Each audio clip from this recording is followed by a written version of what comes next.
Hey, what's up, everyone? This is David Greenspan welcoming you back to Season 4 of the Mindshare Podcast. Additional podcasts are available at mindshare101.com and on all the major podcast platforms. This week's episode is sponsored by Kit's Keep in Touch Systems and the Buzz Conference. Be sure to follow The Buzz on Instagram at The Buzz Conference. Give them a visit at www.thebuzzconference.com to keep up with everything they're up to, including these two upcoming events.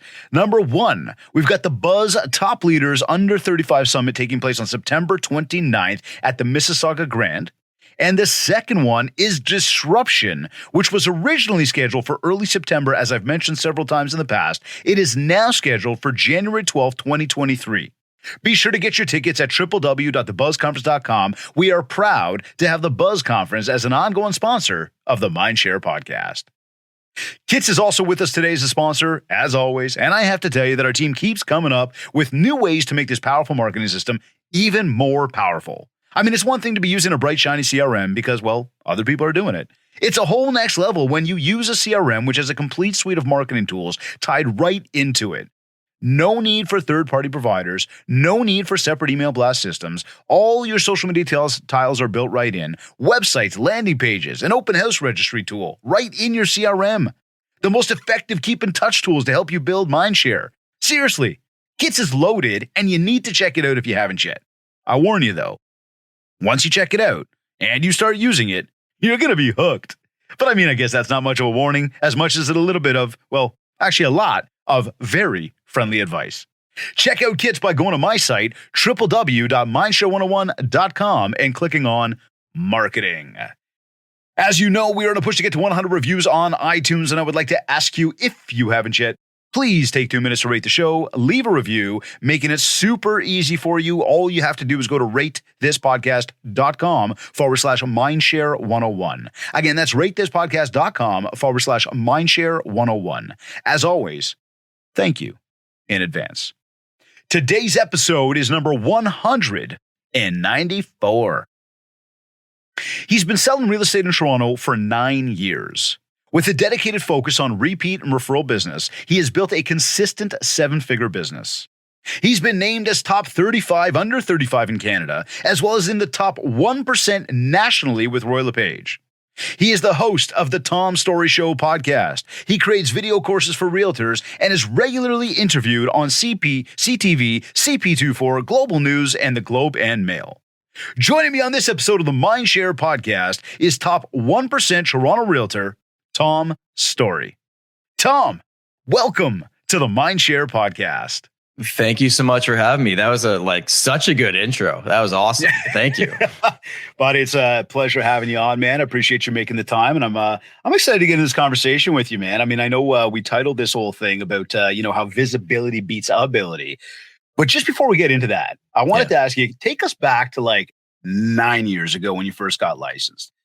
You got your license. You're licensed. Mm-hmm. Now what? What was the first thing that you did to get your career off the ground? To be honest with you, that first year, I wouldn't call it a waste, but I really figured out what not to do. I was 22 years old. I was living in my parents' basement at the time as I was selling real estate. That's how I started. Frankly, that's how I afforded to start this, because I couldn't have been able to afford to pay rent at that same point.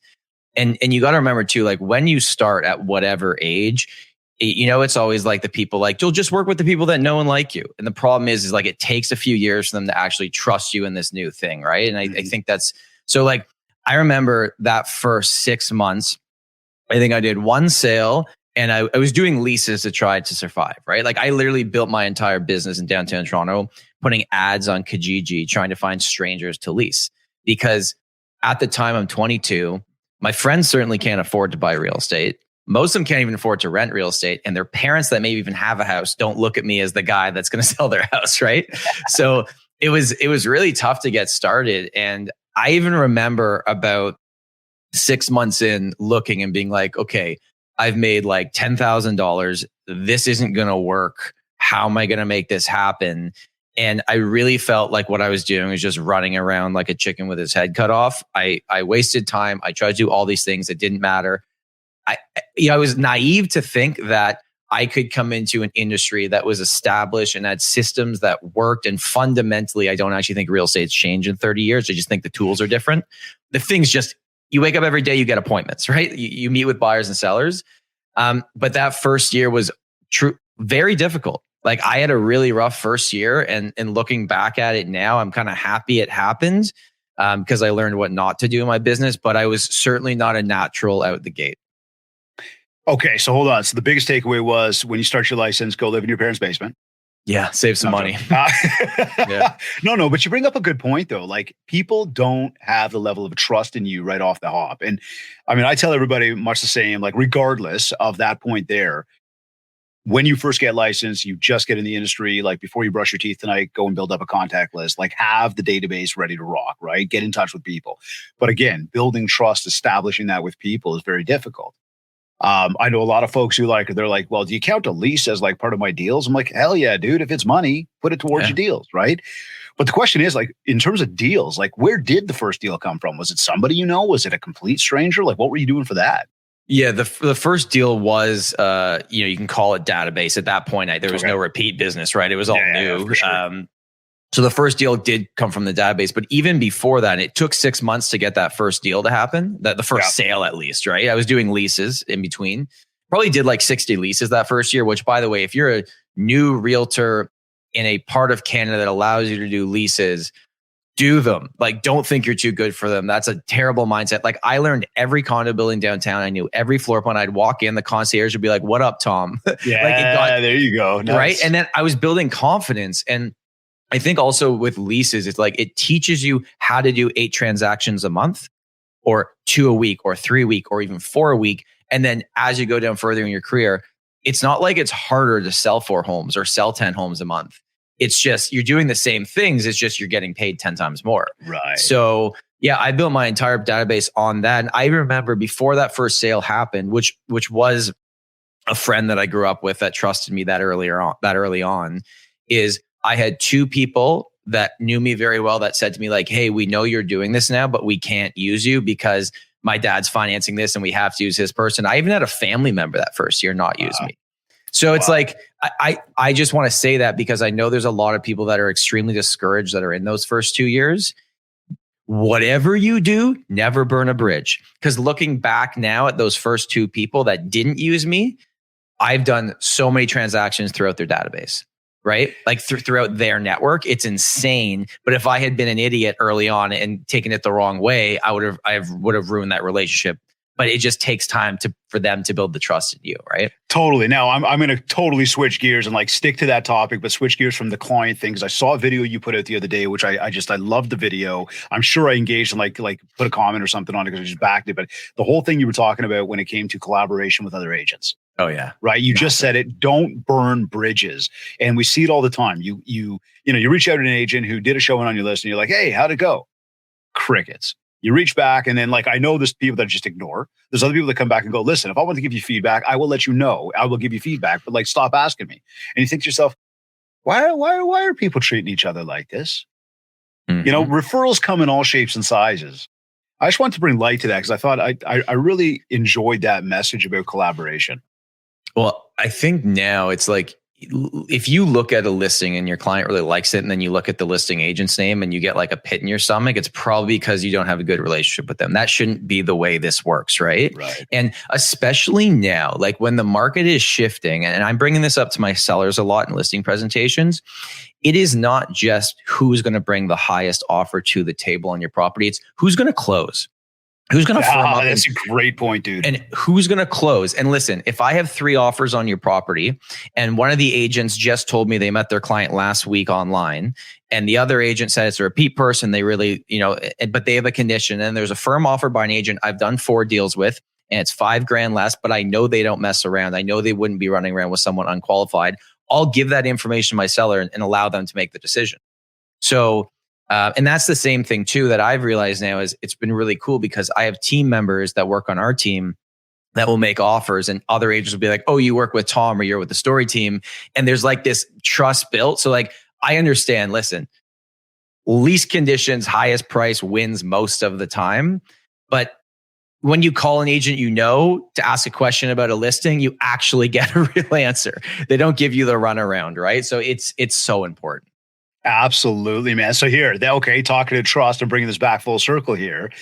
When we look at the fact that, hey, you work with the Storey team. Yeah, you work with Tom. Okay, I trust you. This whole thing that we're going off about today, like, why does visibility beat ability? And like, what does it mean to you when it comes to your consistent focus on what I like to call building mindshare? Yeah. So I think I should preface this by saying that it doesn't mean it's more important than ability. It just comes first. Hence why I wanted to clarify, because I'm sure, again, through the conversation that we had pre-show, that's exactly where both of us are thinking. But so let's clarify that and define, like, what does it mean? Because I definitely want to make sure everybody understands you need to have ability, right? Like, we need to know and confidence and trust and like, you've got capability in this business. But there's an aspect that's important about building mindshare, the visibility, right? It's 100%. Like, I can tell you this. I know that there's a real estate agent out there that is the absolute best at servicing their clients. That they know all the forms they could, they're dreaming about, like, conditions. Like, they are not the top salesperson. Right. Why is that? Why is this someone that is so good at their job? Because I find in our industry, a lot of agents are good at servicing. If they get an opportunity, they can service the client, they can get it to the finish line, they can even stay in touch and run a good system, but they don't have the opportunity. Right. So it came back to me. It was like, well, I don't care how good you are at what you do if no one knows you. Like, they're not going to call you. It's marketing, right? So visibility is marketing. Ability is sales skills, right? Now, I always think like kitchen table. So like, how do you get to the kitchen table in front of a buyer or seller? This guy's using my lines now. Yeah. I didn't even know that, but that's awesome. No. It's like, because seriously though, like you think about real estate college, right? Yeah. Totally cut you off here for a second. But you think about the learning. It's amazing because they don't necessarily teach you the sales skills and they don't teach you the marketing skills. So they teach you what to do when you're at the table. They don't tell you how to get to the table. And sorry, go on. More than half the battle. So like, here's my other analogy, right? So like, when I drive up to my cottage, there's like an en route that you can get off, and there's like all the chain, the Starbucks, Wendy's, Tim Hortons, whatever, right? Now, when I'm hungry and I see that, I go like, oh, fine, I'll just get off. Now, could I have got off at one more stop and gone to a small little local shop and got a really good sandwich that was way better? Yes. And that sandwich is better, but why not? Because they made it more convenient. They were easier to work with. And then taking that back into what we do, right? Right. So I even had it where I thought, and by the way, I got this idea originally. I was interviewing Steve Pacinelli. He's the CMO of BombBomb. Mm-hmm. And he brought it up to me and he said like visibility over trumps ability. And I just kind of like rearranged it because I really liked it. And that's the first time I heard it. And I actually disagreed with him the first time he said it. And I was like, no, it doesn't. You got to be great at what you do. Right. But so like for me, I still 60 to 70% of our business is downtown condos, and we're getting into a lot more freehold now because our clients are maturing and moving out. But I would think like, okay, if I'm John Smith and I own a condo in King West, how does he know who I am? Right. How does he know? So I wanted to ask you that then. What are you doing to market your business right now? Like, which channels do you put the most emphasis on to get that guy to know who you are? So I'll break it into three categories because I actually like really love talking about this. Like, this is really where I think we can go in depth with. So the obvious one is repeat and referral database, right? You have a system in place, whether you're running kits or another system, you're staying in touch, you're getting a guaranteed return from that database. I know I can run that system and shut my eyes and we will get a 22% return because I've done it 4 years in a row. We'll get 75 sales guaranteed out of a group of just over 300 people. Like, I know. Because the system is 75 sales on a group of 300 people. Yeah, no, they're not all moving, but they're ROI. Referring. Yeah, but that's massive ROI right there. And if that's the only thing I could do, they said you can only do one thing in your business, it would all be spent there. Everything. On the contact list. Yeah, it's every month. What are you sending of value to your database? You know this. Growing client events. It's just being there. And then the one that's been huge for us has been the video CMAs. Like in March heading into April and August heading into September, every single person in my database, I'll sit here, I'll pull up the last 3 sales on your street or in your building. Be like, hey, David, it's Tom. This is my real estate health check. So I know you go to your doctor and your dentist at least twice a year. We should chat twice a year about what's going on in the market. So I know you have no interest in selling. That's totally cool. I just want to show you what's going on. So if you can see on my screen here, these are the last 3 properties that sold. Now check out number 2. That was the exact same lot size as yours, but actually only had a single car garage. You have a double car garage. And check out just in the top right there, check out the sold price. Anyways, I hope you're doing well. Have a great day. If you have any questions about this, let me know. Right? Dropping some bombs right there. But that's planting seeds, right? That's exactly what it is. That video last year, 21 listings initiated from that video. Wow. You guys, I hope everybody just tuned right into that. And okay, so Tom, how much time are you spending, let's say, recording those videos? A lot, but I'm the one, 45 seconds to a minute on each video. They're quick. Cool. But you're doing it for like 300 people? I'm doing it for a lot of people. So I'll schedule that out, and my assistant will now give me the comparables. So I'm just bringing them up and bang. And when you get into a rhythm, right? Totally. I can get 50 done in a day if I want to. Yeah. The first one will take you 10 minutes. The next 49 will take you 15 minutes total. Exactly. So that's the core of my business. Everything is repeat and referral, having that connectivity plan, staying in touch, making sure that my clients know that I exist. And when that moment of time comes, because the average person doesn't need a real estate agent that often, right? They don't. But when that moment comes, why would they think of you? And that's mind share. That's visibility. That's it. And there are, especially your past clients. Let's say you sold someone a house and they're in a neighborhood. They've been living there for 5 years. Well, guess what? They have a new friend who's also got their real estate license. They've been inundated with the local market specialists with their flyers. So if you think you're just going to get the second time's a guarantee, it's not. I can tell you it's not a guarantee. You got to be better on your game, right? So okay, so you're doing the news, you're doing a monthly value piece, like a newsletter. You're doing the CMAs, which you do twice a year, essentially. Home shows, tax assessment letter, micro events, manicures and mimosas, pasta making, our big event we just did in the summer. I could go through the whole year. Yeah. Pumpkins, all the stuff, right? And that has got me to a point that I can look back now at the database.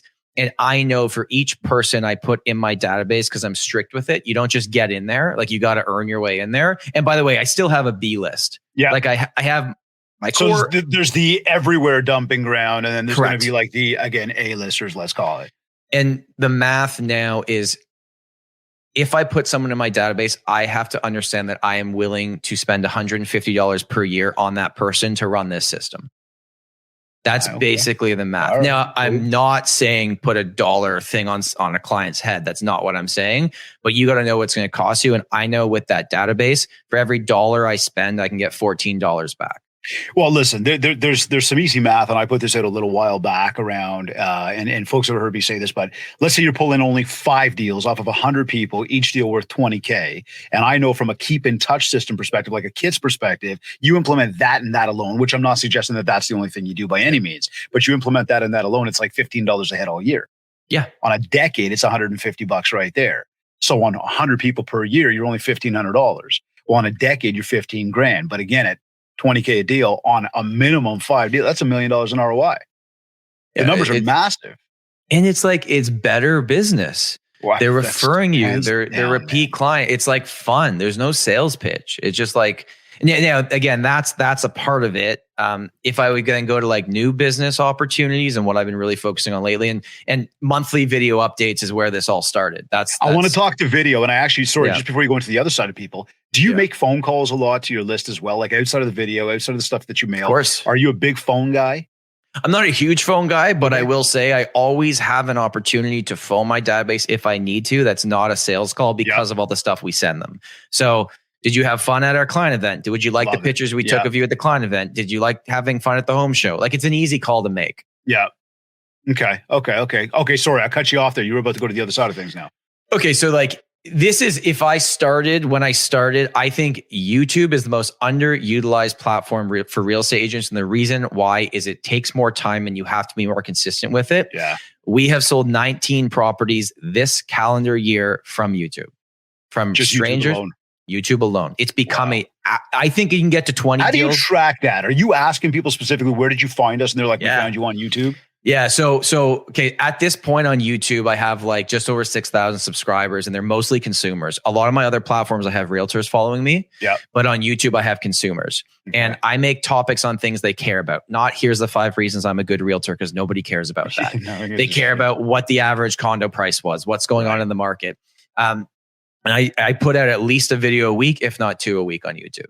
Now, in the first 30 seconds of every video, other than asking them to like and subscribe, I'll be like, if you watch this video and you found it valuable and you want to make sense of the crazy real estate market here in Toronto, you can book a call directly with me in the first link in the description, a buyer call, a seller call, or just a call to chat about the market. Like I've said that so many times, I could.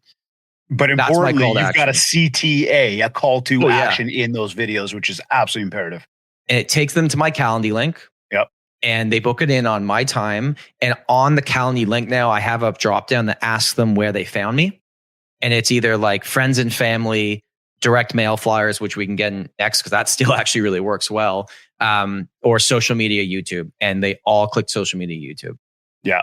It's insane. It's like, I really think, because if you look at the other platforms, TikTok is full of real estate agents. Twitter is Twitter's just a negative place, so I'd stay out of there. But Twitter is Twitter. Instagram is full of real estate agents. Facebook is full of real estate agents. Actual real estate agents that are giving value on YouTube, there's not as much competition as you think. Yeah, it's arduous, man. It takes time to do that, right? And you got to be comfortable with video. And again, I want to get into that just before we jump into the video thing. As we talk about the social medias and we talk about the digital channels, you've mentioned how much you believe in repeat referral, and that's like the core of your business. Yeah, you've got a lot going on for your actual database, and again, we look at database and say that's where the ROI comes from. We also know that in this business, the bright shiny object these days is all about online leads, right? Go spend money on leads, go chase leads, and like, hey, if I do absolutely nothing but I sign up to this lead gen company, well, they're going to just send me leads and I'm going to be good, and I don't really have to do anything to get out there and build my own mind share because I'm just spending a couple dollars. You know, I guess the question is, do you have or do you chase leads? And then the second part to that might be, you know, if you had to choose one between chasing leads or working your sphere, I think I already know the answer, but which would it be? What do you say to all that? Just on the grander topic of like the online lead gen thing.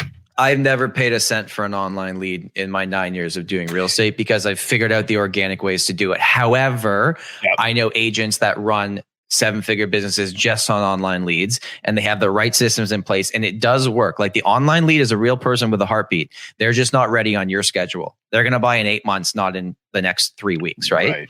But I just realized I don't want to run that type of business. And I look at cost per sale. So it's like, what did I have to spend?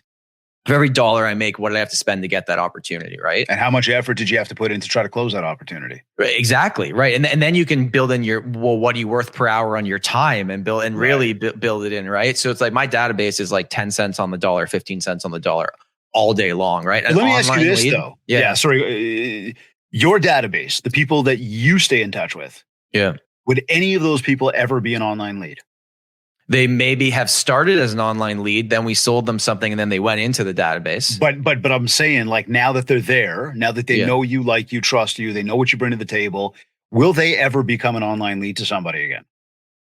I don't. We can't guarantee that they wouldn't, but that's my point. It's like, I mean, if you're doing what you're supposed to be, they're not going to be an online lead to somebody else. Yeah, I mean, in terms of like recently, how I've not held retention on people is divorces, breakups. It gets political in those situations. It is what it is. Or someone that they know really well gets their real estate license. That's how I've lost clients. Yeah. There's some things you just can't control. And I also recognize like you can be great. There's no owning relationships here. It's just like providing as much value as you can consistently. Right. So, yeah. So you're going to say referrals over online leads all day, every day though? Yes. And then not to put words in your mouth. Correct me if I no 100. That's where I would start. If I'm an agent, not at least getting a 15% return on my database, I wouldn't focus anywhere else. I would drill it in there. How can you build that out? How can you build that system? But the problem is that it is going to take time. Like it takes time, right? So if you look right now, and when I say database, I don't just mean the list of everyone you've ever collected, but like a true database, right? At least you should be getting a 10% return. You should be able to get 10 deals on every 100 people in your database, I think, if you're just running a system that stays in touch. 10 deals on every 100. I think so. I think at the minimum, if you're doing it consistently and you're patient with it, because it, like everything, like farming, like making YouTube videos, like putting out content, it's going to take 8 months before anything happens. Right. Hold on. Are you telling me that there is no like secret magic pill? There's no overnight like just solution? No, there is. It's called waking up every day and doing really boring, mundane tasks over and over again until the results show up. But seriously, that's what it comes down to. Like sometimes it feels like you get up and you're just running on a hamster wheel all day. But if you do those tasks consistently and you continue to progress through that stuff, good things do come from it. I think the only thing that separates $1 million real estate agents from the people that are just scraping by is patience with the systems because they know they're going to work, consistency and execution. That's it. Oh, I love that. And patience, consistency, execution. Those are the only three things. And also be like, I had a listing presentation this morning and my assistant came with me. And there's one thing that we both caught that the client said. He's like, I just like that you're easy to work with. And I was like, okay. Because we think we have to complicate everything. Some people just want to sell their property. They don't need to be real estate pros at the end of it. Like, don't overcomplicate it unless that's what they're looking for. So yeah, to answer your question, like those are the three things. And then I should also say, so like with the video stuff. Yeah. So YouTube's a massive lead source for me. I really enjoy it. But it's harder than just doing a quick vertical green screen TikTok for 60 seconds. Like you really have to sit down and plan it out. And tell me about that. I wanted to ask you about that because again, you do a great, like again, first off, great job on the videos. Like the stuff looks good. You're well-spoken. There's a lot of knowledge there as well. There's value that's being put out there. And personally, just looking at the messages, which I already sort of stated earlier on, even about the collaboration, love the message. And with that though, coming from somebody who also does do a lot of work with video, it takes time. I mean, coming up with content is one thing. Execution is another thing. Consistency, as you just said it here. These are all things that actually you have to put work and time into. What is your trick to that? To coming up with content, to execution? Tell us more about that. Because I think there's a lot of people that want to do it. Most people don't even go near it. If you're looking for content that people will care about, at least in long form, when I say long form, I mean like over 8 minutes on YouTube or something. First, type in the real estate market you work into Google and type in that's like Toronto real estate, and then click news. And there will be 15 terrifying news headlines that you can run, and that is now the title of your video. Okay, so that is your visibility, that is your mind share, that gets them to click on it. Once they are there, then you can break it down and educate them, and it's going to be a very positive video about what's actually going on and how it's more than just the headline, right? Where they say, sales numbers are down 40%. Like the average consumer sitting at home hearing that might think, oh my God, prices are down 40%. No, sales are down 40%. Right. But I know that sounds obvious to me and you, and maybe a lot of people watching this, but most people don't care. They buy a house, they want to live there, and then they want to sell it one day. Like they're not watching it like we are, right? That's the first thing. And then it's like, and by the way, if you want to go to my YouTube videos and type in my name, go back to the beginning ones and watch them. Like they weren't good. At the time you thought they were good, but now you look back, you're like, oh my God, I can't believe I did that. I remember I used to wear a suit and tie in all my videos. And then the first one I put out was on Facebook actually. And it actually did really well in terms of like engagement. Yeah. And I had my buddy text me. He's like, good video, but like your eyebrows didn't move the whole time. Like, are you okay? And because I'm like trying to be very like political. You're trying to like, like the politicians too much. Yeah, like I just like trying to be this version of myself that I'm not. And now I film videos in hoodies and sweatshirts and whatever I feel comfortable in. And when we were talking about online leads too, like we hear, okay, if you're converting at 4% on online leads, like you're a machine. It's hard to convert at even that. You got to get ISAs, you got to scrub them, all this stuff. I get online leads too, but they're different. And I will tell you, the person that watches you on YouTube for 6 months and then reaches out is not interviewing you. They're ready to go. Right. Like I had someone, this sounds even funny saying this, like I had a buyer call last week and he booked a call with me. And he's like, first of all, I just want to say like, big fan. I love all your videos. I'm like, man, I'm a real estate agent. Like, I'm just trying to, like, he was so excited to just talk to me. Isn't that crazy? Like, we think online leads are just giving fake names.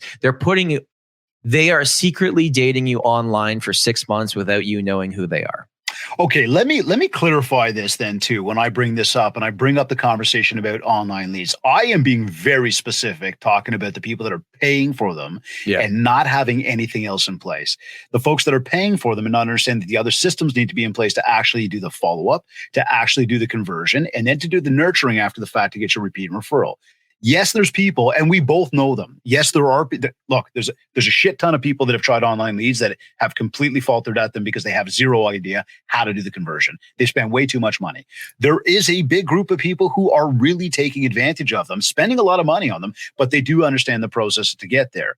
I don't believe that as many people have that kind of money to put out chasing the leads and then still go through and have the money to have the systems in place after the fact. So when I bring it up, I'm talking specific about the spending money aspect. To clarify even further, for the stuff that you're doing with YouTube, the stuff you're doing on social, you getting out there with people, me doing the exact same thing. And yes, we will spend money on our marketing. We will spend money on our content creation. We will do those things, but the money is being put into different avenues to then generate the opportunities online. Yeah, 100%. Right? And I mean, that's where your videos come from. Yeah, if I look back at like a recent, like I put out a video 2 days ago, I think it's at like 4,000 views talking about condo prices. And if you go to watch hours, like in the back end of YouTube Studio, I think it's been out for 2 days, but somebody somewhere has watched me talk about it for a collective of 35 days. Like, isn't that crazy? How can you do that anywhere else? And absolutely. Like, how can you get that exposure? I don't know any other platform that actually gives you that, right? And this is the thing. I think that a lot of people don't understand how to really take advantage, let's say, of the video part of the game and really just leverage it in a different way. And I would double down on that and say that YouTube is definitely a place where it's underutilized because it is quite complex. Yeah. Like once you begin to understand it from the tags and the consistency and the execution of recording video, once you start to do that stuff, that's where you can start to really benefit from a YouTube channel, which obviously you're doing right now. And I've got some coaching clients that I'm working with that have started to do. And it's amazing how you're just watching the opportunities climb because they're doing it the right way. But again, it comes back to creating the content. So when it comes to creating and coming up with the content, you said, go to the news, find out the headlines, leverage those as topics. And then the problem most people have is they have to set up their camera, have a space you can sit down and always record in. Okay. Like I have 2 lights here. I have 1 light here. My DSLR is my webcam. I have my mic. My computer's in front of me. Like I sit down and shoot. There's no thinking. I sit down and shoot. Yeah. I also always record once. If I screw up, I keep talking. You record, like most of my YouTube videos are a 15-minute file that turns into an 8 or 9 minute video. And I'm just taking out the ums and ahs and little screw ups. And I have my intro music, my outro music, my stuff in between. And what I'm doing now is I'm using a program like StreamYard. I use one called Ecamm Live for Mac computers. And it just lets me share my screen. So if I want to talk about a news article, I don't have to like edit it in after. It's happening in front of me. There's no memory card in my camera. It's all going to my computer. I've just simplified it so that would be the big thing. And then what I would say also right now, a big trend that's happening, and I've noticed you've been doing it as well. I've jumped on. A lot of people are doing it. It's the short form, talk to the camera, Instagram style vertical video with subtitles, and they're performing really well. Yeah. If you don't want to commit the time to a YouTube video every single week, at least go rent a studio for 3 to 5 hours, shoot 30 Instagram reels, and then you have content for the next 2 months. Well, I was just about to ask you, like, tell everybody. I mean, and I guess you just said it, but I was going to say, like, how do you go from, producing more video and taking it down to, spend 3 hours producing one video to being a hell of a lot more efficient to 3 hours producing 30 videos? Well, first of all, I don't think you should be doing it all on your own if you're trying to sell real estate. I think for that level of production, you need to hire someone. So I have a video guy. We have a shared note on our iPhones. Mm-hmm. And when I get an idea, I'll pop it in there. Nice. And then I'll also go back to a YouTube video I just did that was 9 minutes and be like, how do I make this 30 seconds? So I'm repurposing, right? And then what we'll do, we rent out the Mint room in Toronto. We have a room that we rent. That's I don't know, $70 an hour or something. Is that the blue background there? Yeah, it's in the junction. Looks good, man. So we just keep going back to the same room. We've only done 2 sessions, and that's been all the content that I still have more to go, and we'll book another one. We book it every 2.5, 3 months. And then we just go and we just bang it out, and we're there for a purpose. We get our content done, and then he kind of just updates the Dropbox for me, and then I have content whenever I need it. And what I will say too is I talked about earlier about how YouTube is mostly consumers watching me, and I get a lot of business from it.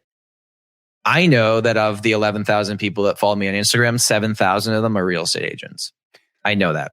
Yeah. Okay. So now, I don't know, you've maybe noticed this. The content I'm putting on Instagram now in those little videos, some is for consumer, but a lot is talking to agents. Oh, trust me, I've seen some of those messages. Right. I'm reading between the lines of what's going on. So what I'm doing is I'm speaking to the audience in the place where I know they exist, because Realtor referrals is a massive part of our business as well. I think we did like 26 last year, inbound sales that came, and most of them start with a DM from Instagram being like, hey, Tom, I know you're the Toronto guy. Can you help out our client? Right. So it's making content in the areas, because the consumer is on Instagram, but Instagram or TikTok, they're kind of like looking to be entertained. YouTube, they went to a place for a purpose and searched a topic and found you, and they want to learn about that topic. So it's just different. And that's exactly, and it's understanding the differences between the platforms and the content that has to go out. I mean, are you using the shorts feature on YouTube as you're using YouTube right now? We're trying it on the podcast channel. Yep. Some do really well, some nothing. So we're trying to learn that. But I think it's clear that whatever content you're doing, take it and repurpose it, because you just never know what one video is going to hit. Well, there's okay. You never know which video is going to hit. You never know who's watching and where. The same way somebody will come to you and say, like, dude, I've been watching for 6 months or 8 months or whatever. I mean, I've told the story before, but I remember the first time I was ever invited to be interviewed on the radio by one of the main radio stations downtown. The producer emails me. And I remember I was in the garden, like literally like doing some gardening in the backyard or something like that. And I get this email and I like stop to get a glass of water. I'm reading the email. It's like, hi, my name is so-and-so. And I've been following you I'm the producer of such and such radio station. I've been following you for 2 years. I want to see if you'd join us on the show. And instead of being excited that like I just got invited to be on the radio, I'm looking going, dude, you've been following me for 2 years. I've never even heard of you. And again, what I love. That's one of the many examples though of like, you don't know who's watching. You don't know how often they're watching. You don't know when they're watching. You might put out a video that gets 1 view. You might put out a video that goes viral. As long as you're consistent with your content and you just keep going, trying to get better at it, good things are going to happen. And only so few people will be resilient enough to keep pushing. The one thing I talk about when I try to train realtors on video is that, and you just said it, everybody is silently watching. Not only they're just watching, but they're doing it silently. Yeah. So if you stalking, they're stalking you. Yeah, 100%. Well, we all did it this morning at some point. We grabbed our phone and we were looking at someone and we didn't like it or comments or text them and said, hey, I looked at your photo. Like they didn't know, right? But we saw it. So these people are there, but most people do it silently, right? So it's like the people that don't agree with you, or like, I'll get the rude YouTube comments every once in a while. Like it is what it is. The people that don't want, or like have something mean to say will be very vocal about it. The people that are enjoying it are actually pretty quiet. Okay, let's talk to that for a second. Yeah. When you're getting haters, you're actually being noticed. That's number one. So you should embrace that. Number two, just briefly on that. Do you respond to that stuff? Do you acknowledge that stuff? Try to just be as nice as possible with them, because it's never worth. And if it gets to a point that it's actually getting like really abusive or whatever, why I love YouTube the best as a platform is you can just make the person disappear. They think their comment's still there. They can still comment on all your videos, but no one else sees it other than them. Gotcha. Where on Twitter you can block them, but then they see you block them, and it's that's a whole nother thing. Instagram, you can restrict people. So I don't really engage that often. But if they don't agree with me and have a valid point, I'll discuss with them. But if they're just like, you're an idiot, it's like, okay, thanks. It's like it's a public discussion. You'll go ahead and answer publicly. Yeah, totally. Cool. All right. Yeah. And even it's just now, one of those things, right? Like you get somebody making a negative comment. Some people are like apt to like start biting back, and I'm going, no, you got to bite your tongue at that moment. It's one thing to stand up for yourself, but it's another thing you got to remember. Like there's a lot of people, like we just said, there's a lot of people looking that are going to say nothing, but they will form an opinion. And the cool thing is, if you build enough of a following in the comments, if someone says something rude, the people that follow you will back you up. Exactly. That's pretty cool. Yeah, that is cool. That is very cool. So what do you say to those who are hesitant to get onto video, to produce content, And again, I mean, we just talked about why it's so important to leverage. And I think if we really sum the like why it's so important to leverage is the fact that people will get to know you. They will form an opinion about you. They will basically make a decision on like, I want to work with you. By the time they call, they're like ready to go. Yeah. Right. Why is creating content so important? Like, and again, what do you say to those people who are hesitant to get on video? And I'm talking as of like today in this time that we're in. I mean, I want to say, I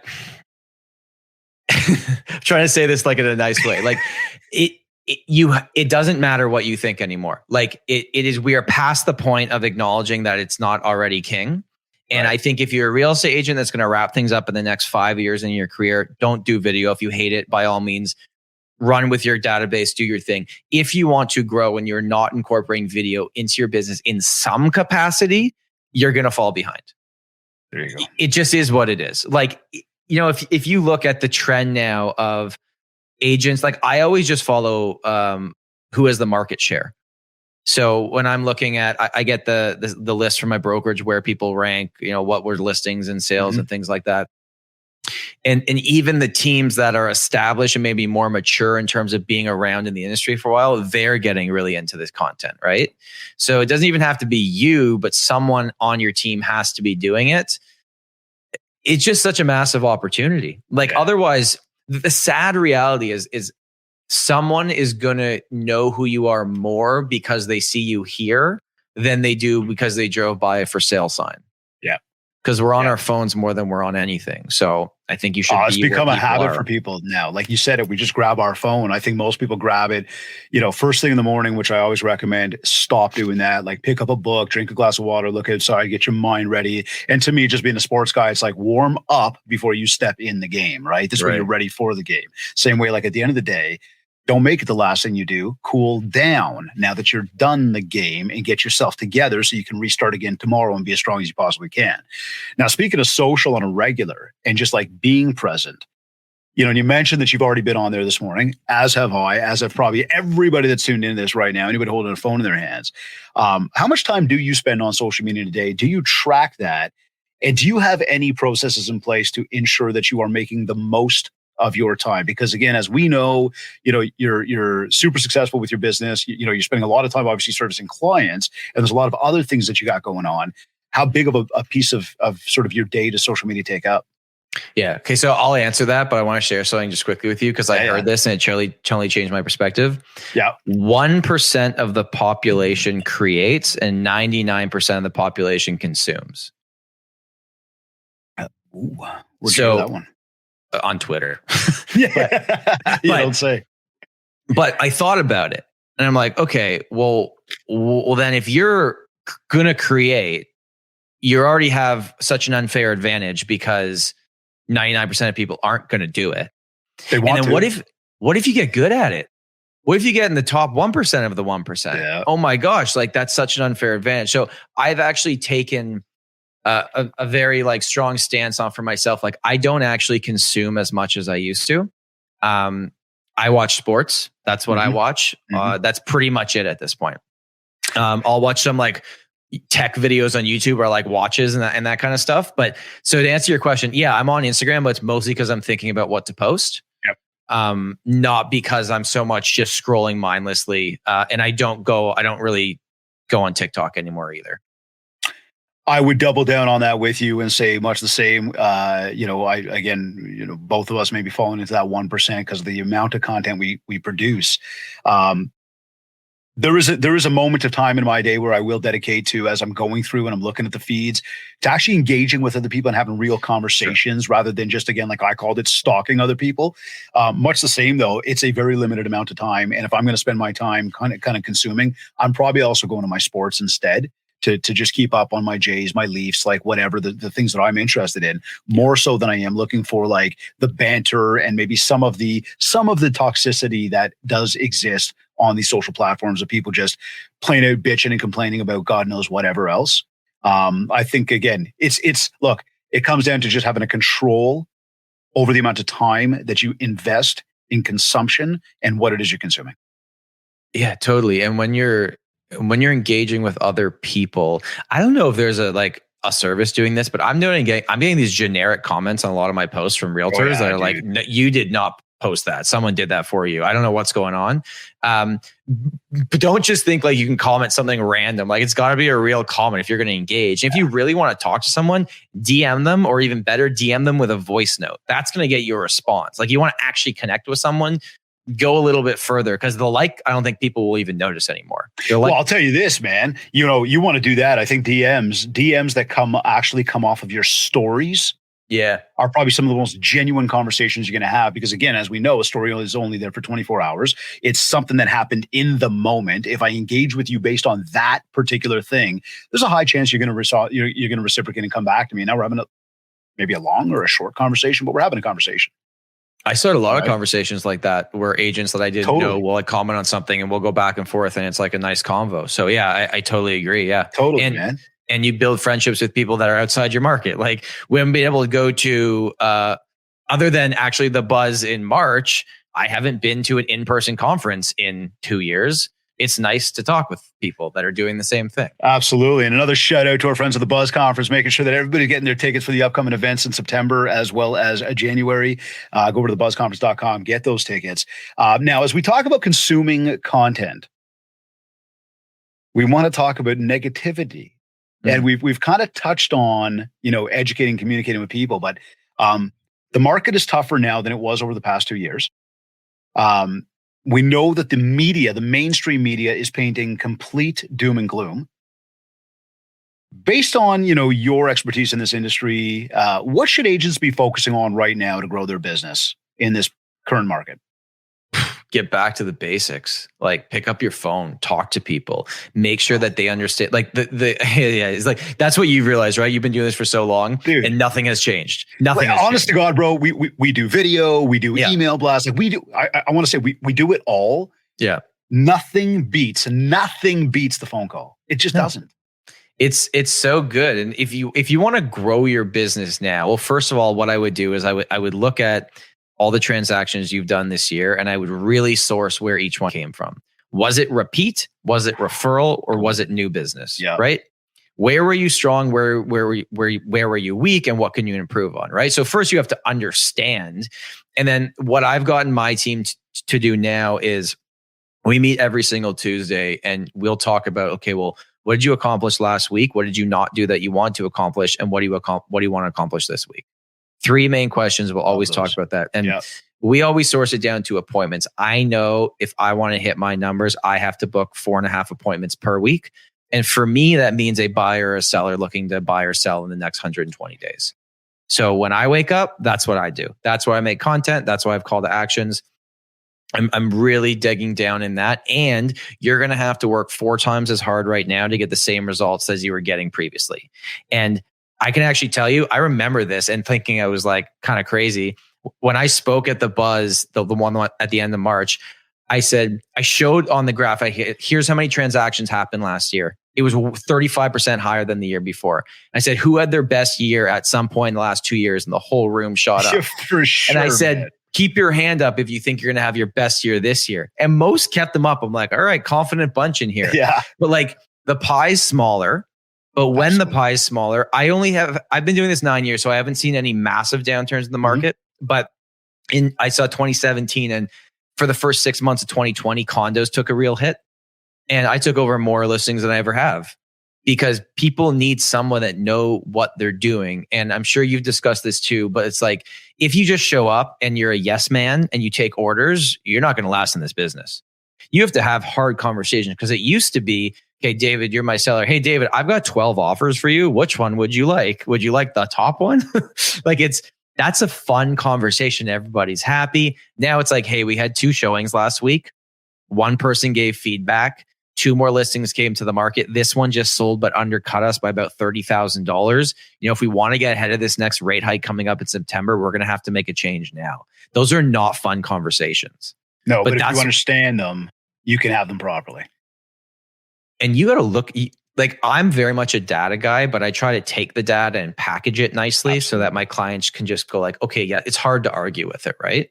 Are we in a bad market? No, there's massive opportunity. Depends. We're only in a bad market if you over leverage yourself as a buyer and bought in February with a variable rate. Right. Then you're not going to like the prices for the next 2.5, 3 years. But what percentage was that of Canada? Very small. No, we're in a great market. No, and listen, I love the answer. I couldn't agree with you more. There's just a shit ton of opportunity out there right now, and as long as you can communicate that properly to the people that again know you, like you, trust you, you're going to create even more opportunity. And in fact, what kind of message would you be sharing to your sellers at this moment in time right now? If I'm a seller right now, and again, this is based on the micro market, so it depends, but most of the people I'm talking with, if you want to sell this year, do it now. Every day moving forward this year, prices will go down after rates go up in September 7th. It's going to happen. And then after that, there will be a point where I think they flatline till the end of the year. The one thing I've been watching very closely is new listings have actually been very low. So that's going to save us here. That's going to stop prices from going down because sellers are going like, well, if I can't get this, I just won't list. Right. Which is going to be a good thing long term. Right. Yep. If you want to sell this year, sell now. I don't think you're going to get a better price this year. If you're going to buy, it really depends on what rate you currently locked in at, because you can wait till after September 7th and probably get a lower price, but then your rate might be up. So just run the numbers on that. And I do think that buying a property at a lower price with a higher interest rate today is still better than buying a high price property with a low interest rate that could change. Right. Because you got a lot of variables there because the price starts to come down, your rates start to go up when you go up for renewal, and now you're into this awkward, exactly. That's the big thing, the trigger rate that everyone's talking about, the negative equity, all that kind of stuff. But I just sold one of my investment properties. I'm going to go house hunting in the next few months. I'll probably take like a 1-year fixed or something and then switch to variable once things have calmed down. So and with my clients, I'm saying, here's what I would do. Talk to the mortgage broker, get your own advice. But if you can't sleep at night because rates are going to go up a little bit and you take a 5-year fix at 5% for the next 5 years, I think you're not going to love that either. Right. Well, that's the idea.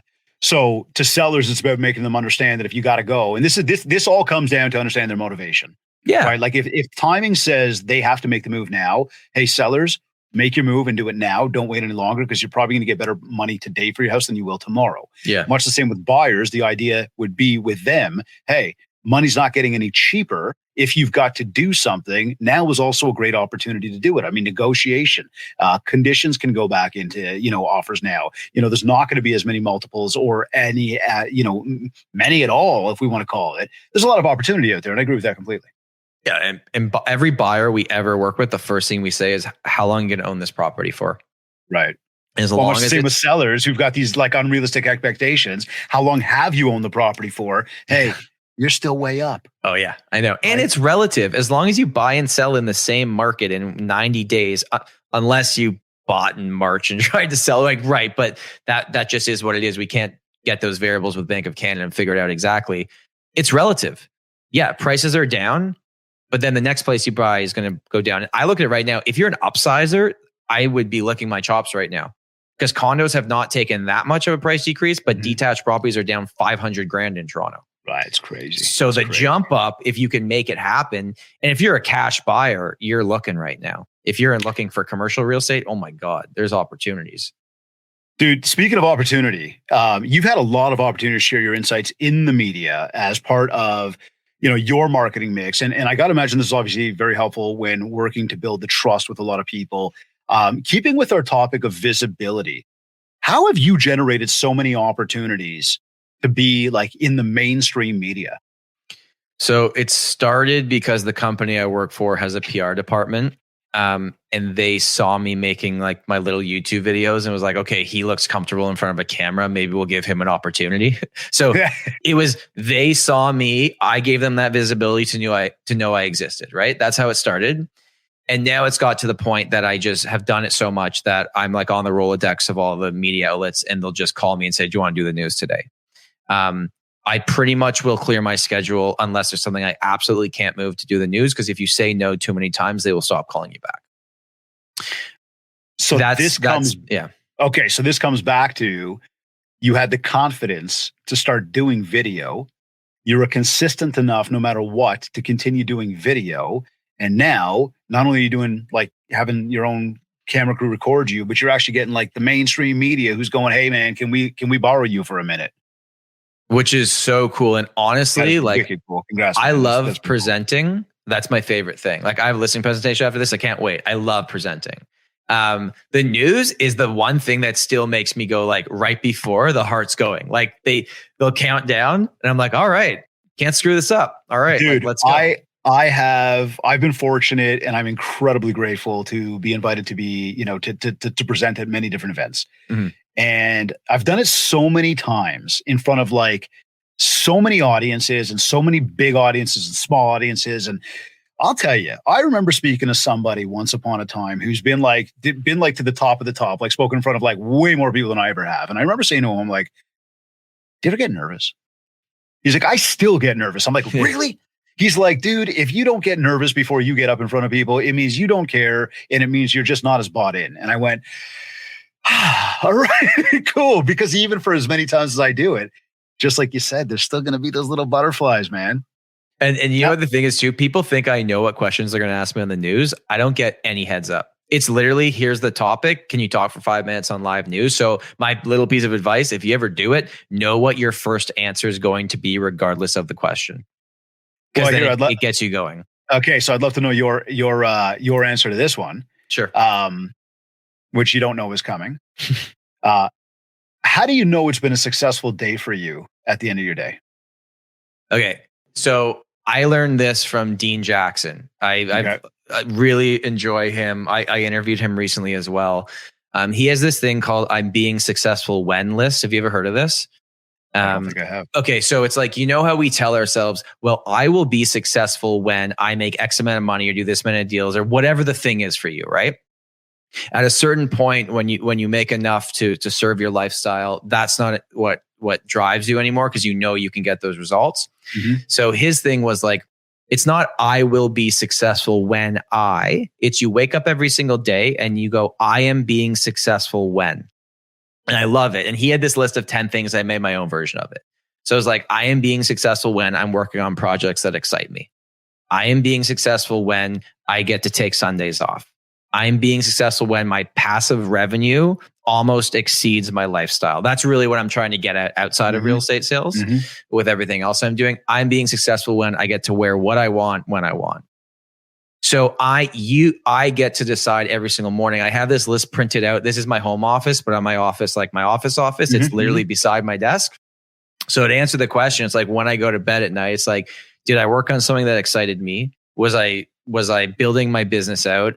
Every decision that I make, did it go into a bucket that's actually moving the needle forward or otherwise I'm not, it doesn't make sense to do it. So that's kind of it. And just cool, honestly, at this point, like just calm.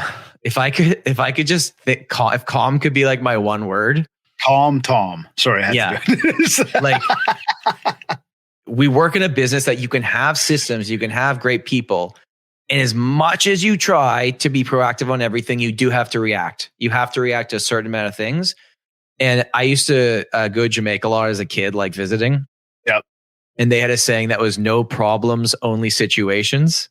Oh yeah. And that's it's like you could just say, oh my God, this is a problem, this is a problem, this is a problem. And it would just stress you out all day long. Now it's like, okay, like I have these two situations. How are we going to solve them? I like and that. it's just switching your mind. Like everything's mindset. It's a mindset shift. Yeah, totally. A mindset shift, man. So, dude, we could keep wrapping here. Give me some final words, please. Some tips, some tricks, something to help everybody here tuned in. As we've talked about again, how visibility beats ability. We defined that though and explained that there's still a very big importance to the ability. But for everybody tuned in, how can they get out there, help themselves get out and build more mind shares so that they can all just get a hell of a lot more market share? Yeah, well, I mean, first of all, I think you have to find the one thing that you actually enjoy doing. I don't write blogs because my grammar sucks. That's why I do videos, right? So figure out what your thing is and recognize that whatever that thing is, as long as you do it consistently, right, you will get benefits from it. Like people will eventually see it. Also, that first 6 months of trying that new thing, you literally feel like you were talking to a brick wall because no one's listening, no one's there. But then they start showing up. So if you give up before that, you're not going to get the results. And recognize that right now we are moving into a market that is going to be more difficult. And just if you just focus not just on your result, but on your behaviors, I promise the results will be there. Like, this is not rocket science. You have to wake up every day. You have to help people. You do what you say you're going to do. You're really good at the numbers. You're great at presentations. You're a good salesperson doing it ethically to make sure people are making decisions that they should make at the right time for them to the best of our ability. And you're building a business that you wake up every single day and you're excited about it. Like, that's really the advice I would give. Love it, man. How many people on your team? Including the assistant, we have 7 now. Cool. Tom, where can people find you, man? Instagram, just at the Story Team, but there is a fake account pretending to be me right now. So it's Story Team, just spelt like that with EY. There's another fake one. And then YouTube, just type in my name, you'll find me. And by the way, if you watch this in your Realtor, watch my stuff and create your own version of it. Like, I took inspiration from a million people and then tweaked it to be my own thing. All my systems in my business, I learned from somebody else, because anyone that's actually successful will tell you exactly what they do on a platter. It's the fakers that tried to hide things. Tom Storey from the Story Team. Check him out on Instagram. Get in touch with him and the team. Dude, absolutely amazing. Tons and tons of value. I really appreciate you making the time for the Mindshare podcast today. Thank you so much for having me. That was a fun chat. You're either listening to this on iTunes, iHeartRadio, Google Podcasts, Stitcher, or Spotify. Or maybe you went to my website, mindshare101.com. And while you're on my site, make sure to download your free copy of the Ultimate Marketing Bundle for Realtors. This is a 31-page ebook packed with a ton of tips and tricks for you. Plus, there's a ready-to-go 90-day social media content calendar to help you build more mindshare so that you can get more market share.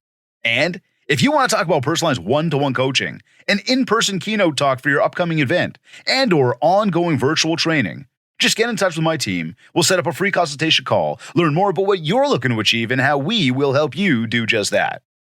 Also, don't forget that our push to 100 is on. All you have to do, this is super easy, is go over to ratethispodcast.com/mindshare101. And if you haven't yet, connect with me on Facebook at Mindshare101 and on Instagram at David Greenspan 101. I want to thank Virginia Munden and the Buzz Conference for sponsoring today's episode. Be sure to visit their website, www.thebuzzconference.com, and follow them on Instagram at The Buzz Conference to keep tabs on all the awesome events they are always hosting, along with getting the latest copy of the Buzz digital magazine. And remember these 2 events. The Buzz Top Leaders Under 35 Summit taking place on September 29th at the Mississauga Grand, and Disruption, which was originally scheduled for early September, as I've mentioned several times in the past. It is now scheduled for January 12th, 2023. Be sure to get your tickets at www.thebuzzconference.com. And of course, I want to thank Kids Keep in Touch Systems for sponsoring today's episode. If you haven't checked out this powerful marketing suite just yet, go to my website, mindshare101.com, and click on Marketing. This has been another episode of the Mindshare Podcast. Thank you for tuning in.